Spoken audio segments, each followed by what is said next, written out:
पिया बाटा बखरिया लग रहबै, पिया बाटा बखरिया लग रहबै, अलग रहबै हो अलग रहिबै, पिया बाटा बखरिया अलग रहिबै।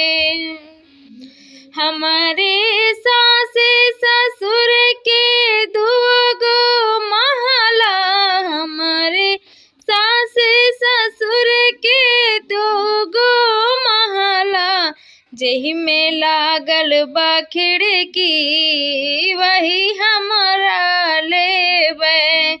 पिया बाटा बखरिया हम अलगा रहबै, पिया बाटा बखरिया हम अलगा रहबै। बाटा बखरिया हो बाटा बखरिया, हमरे ससुर जी के तीनों गोलैका हो तीनों गोलैका, करती हुई है जौने नौकरिया उहे हम लेबै। जे के करती हुई नौकरिया, जे करती हुई है नौकरिया उहे हम ही लेबै।